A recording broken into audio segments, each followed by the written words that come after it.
इस जो दिवस है इसकी विशेषता ये है कि आज से दशकों पहले जब पूरी दुनिया ने विश्व को एक परिवार की तरह नहीं देखा, तब जब उन्हें लगता था कि अमेरिका, इंग्लैंड, ऑस्ट्रेलिया कहीं दूर किसी दूसरे प्रांत में है, और जब किसी के दिमाग में आया भी नहीं था कि हम लोग एक परिवार की तरह रह जाएंगे, पूरी धरती एक साथ कोई भी संकट का पालन करेगी। अब जैसे ग्लोबल वार्मिंग है, पूरी धरती के लिए कुछ अच्छा हो रहा है। एलेक्सा अगर अमेरिका में बन रहा, हम सब स्मार्टफोन का इस्तेमाल कर रहे हैं, तो पूरी धरती एक परिवार में इतनी जल्दी जुड़ जाएगी। ये सोचा विचार लेके गुरुदेव जी से मूर्ति जी ने 1958 25 जनवरी की बात कह दी थी कि हमें जितने भी नैतिकवान, जितने भी हमारे इंटेलेक्ट लोग हैं, जितने भी बौद्धिक क्षमता वाले लोग, उन सबको एक मंच पर आके ये सोचना पड़ेगा कि आने वाले समय में, आने वाले दशकों में हमें कोई भी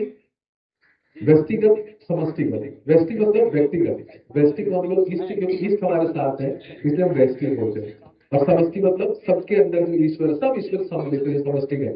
तो व्यक्तिगत और समष्टिगत रूप से हम सबको एक होना ही पड़ेगा। तो हमें एक ऐसा मंच चाहिए जो हमें व्यक्तिगत से लेकर समष्टिगत सभी तरह से तैयार करे, और एक दूसरे की विचारधाराओं से मिलकर हम एक परिवार में बढ़ जाए।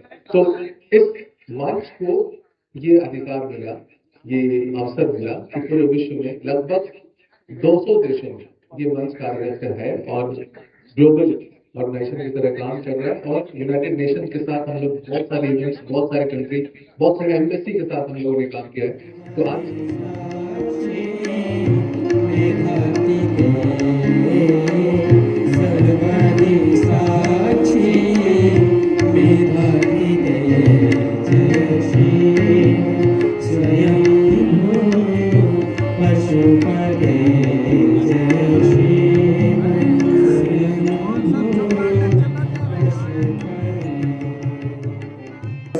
और स्वागत भाषण से पहले मैं आपसे निवेदन करता हूं कि हमारे बीच हमारे मुख्य अतिथि आचार्य कल्याण मित्रानंद दादा को पुष्पगुच्छ देकर आप इस मंच पे उनका सम्मान करें।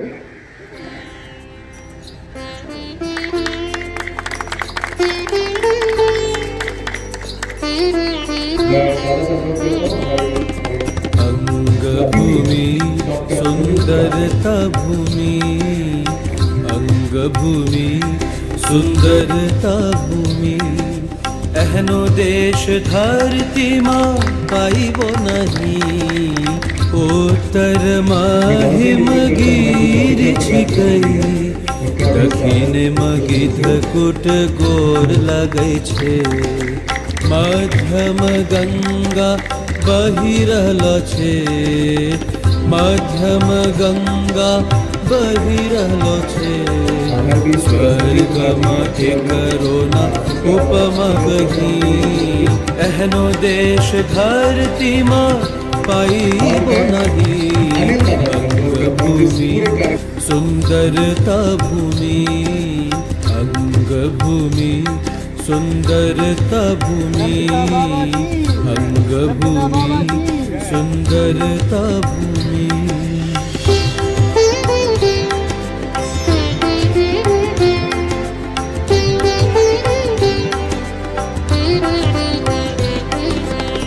और मंच पर उपस्थित हमारे डॉक्टर जयप्रकाश दीक्षित जी, आर्यरावा सेक्रेटरी सेक्टोरियल आचार्य पंडित जी, और हम लोग के बहुत ही आत्मीय हमारे मृणाल जी जो आर्यरावा मंच को संभालते हैं, पूरे ग्लोबल एम्बेसडर हैं, और पूरे विश्व में आर्यरावा मंच से बाबा का संदेश देने का प्रयास करते हैं। और उपस्थित सभी हमारे भाई और बहनों को हार्दिक नमस्कार।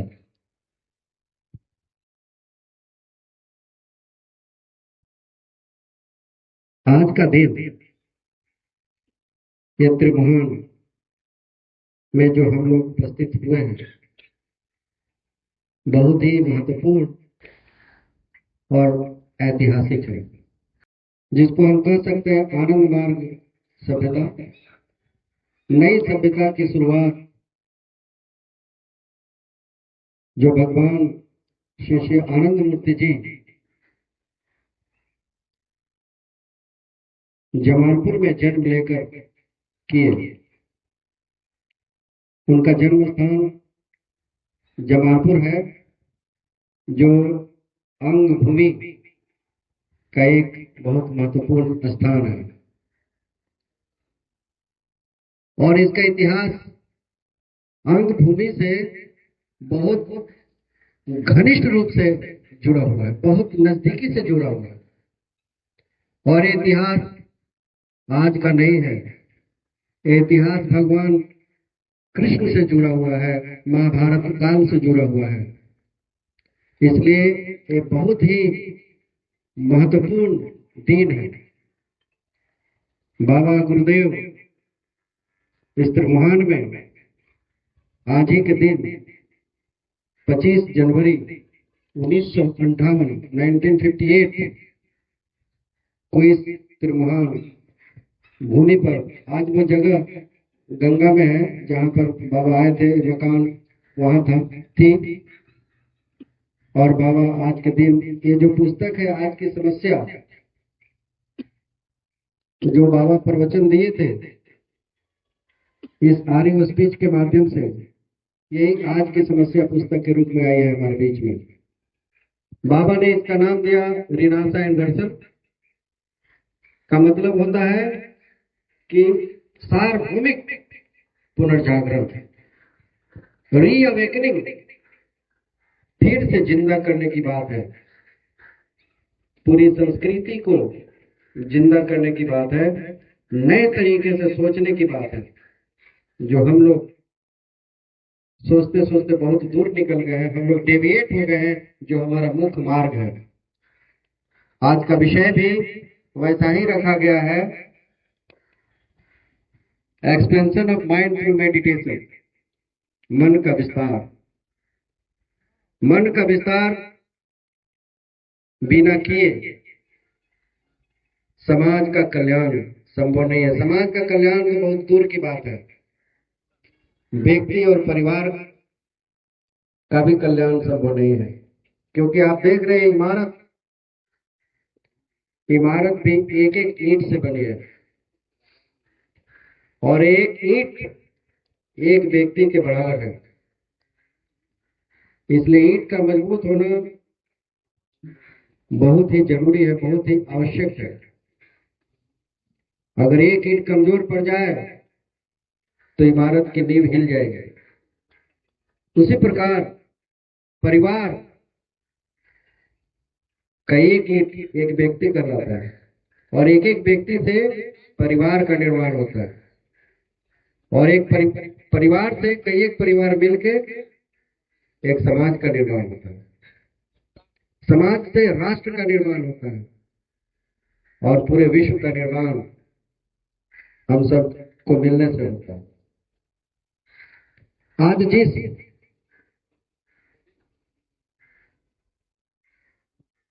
समाज की परिकल्पना हम करते हैं, हम लोग सिर्फ यही जानते हैं कि मानव समाज को ही समाज कहते हैं। लेकिन आज हम जिस समाज के बारे में बात करेंगे वो समाज सिर्फ मानव समाज नहीं है, पूरी इकोलॉजी, पूरी पर्यावरण भी हमारा समाज है। सब मिलके इसमें जितने भी लोग रहते हैं, जीव और अजीव, अंग्रेजी में बाबा ने कॉइन किया वर्ड को, अजीव को इन एनिमेट, तो कहेंगे एनिमेट और इन एनिमेट, दोनों प्रकार, इस दोनों प्रकार के लोग इस सृष्टि में रहते हैं। ईंट, पत्थर, बालू, पेड़ पौधे, छोटे छोटे जीव, छोटे छोटे जंतु से लेकर मनुष्य तक सब एक परिवार है, और सब लोग इस परिवार के सदस्य हैं। कोई किसी से हीन नहीं है, कोई किसी से बहुत बड़ा नहीं है, कोई महान नहीं है, कोई छोटा नहीं है। क्योंकि इस सृष्टि का निर्माण परमात्मा के द्वारा किया गया है, और वही इस सृष्टि के पिता है, पालनहार है। इसलिए हम उन्हें कहते हैं परम पिता। परम पिता इस सृष्टि के पिता है, हमारे भी पिता है, केचुआ के भी पिता वही है। इसलिए हम सब एक नियम में बंधे हैं, एक पारिवारिक फीलिंग में बंधे हुए हैं। और जब तक इस अनुशासन को मान के नहीं चलेंगे, जब तक हम समाज के निर्माण की बात करना हमारे लिए बहुत दूर की होगी, एक कल्पना मात्र होगी। तो कौन ऐसी चीजें हैं जिसके ऊपर हमारा अस्तित्व निर्भर करता है? वही धर्म है। धर्म का मतलब क्या? धर्म का मतलब है, अगर उसको समझना चाहते हैं बहुत संकेत मात्र छोटे शब्दों में, जिसके ऊपर हमारा अस्तित्व निर्भर करता है। अगर वो गया तो अस्तित्व खत्म हो जाएगा। जैसे मान लिया जाए ये पानी है, तो हम सोचते हैं कि पानी का काम है कि प्यास बुझाएगा या शीतलता प्रदान करेगा, लेकिन अगर इसको पीने से अगर ये जल ही जाएगा तो इसका मतलब हम उसी समय कहते हैं कि सोचे तो थे कि ये पानी है, लेकिन लगता है कि ये पानी नहीं, एसिड तो नहीं था कि जल गया। तो नाम उसके गुण के आधार पर नामकरण होता है। किसी भी चीज का नामकरण उसके गुण के आधार पर होता है। तो सबका व्यक्तिगत अपना अपना कैरेक्टरिस्टिक होता है, जिसको केमिस्ट्री में हम पढ़ते हैं कि इसका कैरेक्टरिस्टिक क्या है, एसिड का कैरेक्टरिस्टिक क्या है, वाटर का कैरेक्टरिस्टिक क्या है। सिमिलरली उसी प्रकार से आदमी सोचता है कि हमारा कैरेक्टरिस्टिक क्या है, मनुष्य का कैरेक्टरिस्टिक क्या है। तो मनुष्य का कैरेक्टरिस्टिक है मन का विस्तार, आनंद की प्राप्ति। क्योंकि मनुष्य स्वभाव से इंद्रियों के वश में है। इंद्रियों के वश में होने से इंद्रियगत जो उसकी अभिज्ञता है, जो उसका जो एक्सपीरियंस है, उस एक्सपीरियंस के माध्यम से समझने का प्रयास करता है कि जो चीजें हैं ये संसार की चीजें हैं, उसी से प्राप्त कर लेने से हमें आनंद की प्राप्ति होगी। आम खाने का मन किया तो आम देखा तो आम खा लेगा, तो लगेगा कि आम खाने से बहुत मजा आ जाएगा, लेकिन कितना आम खा लेगा? हर समय खाते तो नहीं रहेगा, पेट भर जाएगा। पेट भर जाने के बाद ऐसा तो नहीं है कि अब आम अगला बार नहीं खाएगा, फिर भूख लगेगी और फिर वैसा ही भावना आ जाएगी। तो चाहेंगे, आत्यांतिकी का मतलब होता है एकदम, आत्यांतिकी मतलब लास्ट, परम, अंतिम सुख, निरंतर चलने वाला। जैसे मान लिया कि हम आम खा लिए तो हमेशा के लिए रहना चाहिए आम का टेस्ट, या हमेशा पेट भर जाना चाहिए, कभी खत्म नहीं होना चाहिए। या किसी व्यक्ति से दोस्ती हो गया तो हमेशा रहेगा उसके साथ, अरे हमेशा नहीं रहेगा, हमेशा तो तुम्हें में होगा, और यही तो तुम्हें में जिंदगी चलेगा। जिसी को कहते हैं एडजस्टमेंट, एडजस्ट करके चलना पड़ता है। तो समाज के साथ, संसार के चीजों के साथ अगर हमारी आसक्ति हुई और उसमें हम खोज रहे हैं कि हमें मजा आ जाएगा, संतुष्टि मिलेगी, तो यह स्वभाव ही नहीं है कि आपको संतुष्ट कर सकता है। तो आदमी क्या खोजता है? आदमी क्या खोजेगा? शुरू में ही मृणाल जी बता रहे थे कि जो मनुष्य की इच्छाएं हैं, इच्छाएं अनंत है, लेकिन आवश्यकता अनंत नहीं है। इकोनॉमिक्स में यही पढ़ाया जाता है कि आवश्यकता अनंत है, लेकिन आवश्यकता अनंत हो ही नहीं सकता है। आवश्यकता तो सीमित है, भाई ठंडा का दिन आया तो उसके अनुसार जो चीजें हैं उसको लगेगा, लेकिन इच्छाएं हमेशा अनंत है, एक के बाद दूसरा, दूसरा के बाद तीसरा। ऐसा इसलिए कि हम जहां से आए हैं वो अनंत है, और उन्हीं के प्रोजिनेटर हैं, उन्हीं के हम संतान है, तो इसलिए हमारी भी इच्छा वैसी हो जाएगी, अनंत। और जब तक उनको हम नहीं प्राप्त कर लेंगे, जब तक ये इच्छाएं कभी खत्म नहीं होगी। और मन भी यही कहता है कि मन को कोई विषय चाहिए तो विषय वैसा दीजिए जो कभी खत्म नहीं होगी और कभी उससे मन संतुष्ट नहीं हो या मन उससे उबे नहीं। किसी को बहुत पनीर खाने का शौक है, बोला पनीर का सब्जी खिलाओगे, पनीर का सब्जी। अगर डेली उसको पनीरे दे दिया जाए तो मुझे लगता है 8 दिन के बाद वो पनीर देख के बोलेगा यही मिला था तुम्हें, पनीर ही और कोई दूसरी सब्जी नहीं थी। इसका मतलब है उससे मन भर गया आपका। तो संसार की चीजों से आप चाहेंगे कि हर समय उससे जुड़े रहें तो भी संभव नहीं है, क्योंकि उससे मन भर ही जाएगा, उससे मन उड़ जाएगा, आप उससे अलग होना चाहेंगे। हर समय आदमी को नया चाहिए, नयापन चाहिए।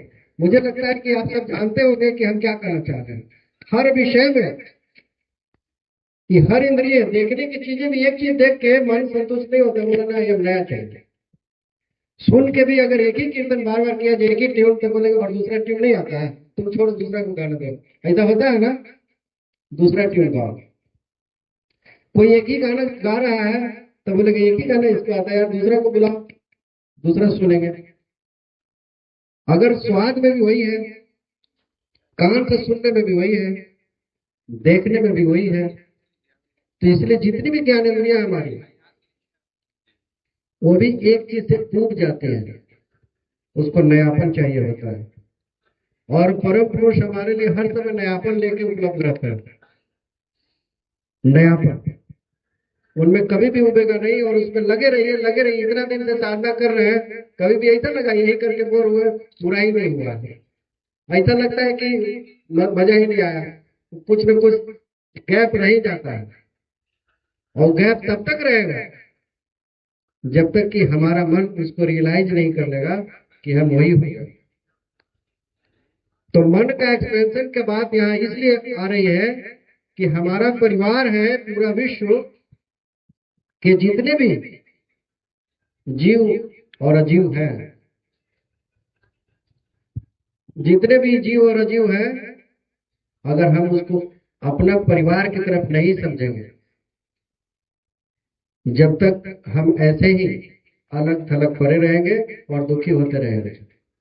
सबको एक समझना पड़ेगा और एक समझने की कला सिर्फ आध्यात्मिक साधना में है। क्योंकि जब परम पुरुष की भावना हम लेंगे, परमात्मा की जब हम भावना लेंगे तो उनका गुण हमारे अंदर धीरे धीरे उतरना शुरू हो जाता है। उन्हीं की भावना हमारे अंदर, क्योंकि वो विराट है, आप भी धीरे धीरे आपका मन विराट हो जाएगा। उनका मन अनंत है, इसलिए उन्हीं की भावना लेते लेते बार इसका प्रैक्टिस करना पड़ता है। बिना प्रैक्टिस के कुछ भी संभव नहीं है, और वो प्रैक्टिस एक दिन में भी संभव नहीं है, लंबी यात्रा है। जब हम यात्रा इसको आगे बढ़ाते चलेंगे, करते चलेंगे, तब धीरे धीरे चीजों को समझेंगे। और भारत की संस्कृति में, भारत के इतिहास में ऐसे बहुत महापुरुष हुए जो इसको रियलाइज किए। और ये प्रवचन का विषय नहीं है, क्योंकि प्रवचन करने से संभव नहीं है, प्रवचन करने से उनको समझाया भी नहीं जा सकता है। जब हम एक छोटी सी चीज को समझा नहीं सकते अपनी लैंग्वेज के माध्यम से कि रसगुल्ला मीठा है और काला जामुन भी मीठा है और आम भी मीठा है और सेब भी मीठा है, और हम बोले कि can you differentiate in your language, ये कैसा मीठा है? सब तो मीठा है, लेकिन उसको कैसे हम अपने भाषा में बांध सकते हैं कि इसकी मिठास कैसे है? ये तो अनुभव। सबसे पहली चीज है जिसे अभी अभी गुरुदेव जी ने बताया, परम सत्य और सच्चिदानंद हम लोग भी कहते हैं, जो सत्य, चित्त और आनंद 3 शब्दों से बना। सत्य तो सत्य है, चित्त तो चित्त है, जिसके सत्य चित्त स्वरूप तो आप खुद देख रहे हैं, लेकिन एक तीसरा स्वरूप है आनंद। इस 3 शब्दों को याद करना है तो सत्य, चित्त और आनंद। जब परम आनंद, सत्य आनंद ही ईश्वर है, और ईश्वर तक पहुंचने के विभिन्न प्रकार के मार्ग बताए गए हैं। क्योंकि बंटवारा जब मानव का हुआ तो उसमें जाति धर्म संप्रदाय हर चीज में बंटवारा किया, तो हम धर्म में भी बटे। तो हम किसी धर्म को मानते हैं, आप किसी धर्म को मानते हैं, वे किसी धर्म को मानते हैं, सब अलग अलग धर्म को मानते हैं, लेकिन मंजिल सबकी एक है। वो आनंद ही परम ईश्वर है, वही आनंद ईश्वर है। उस आनंद तक पहुंचने के लिए मार्ग अलग अलग हैं। आज से पहले मेरी भावना थी कि शायद आनंद मार्ग वहां तक पहुंचाने वाला मार्ग है ही नहीं, मैं सच बोलता हूँ।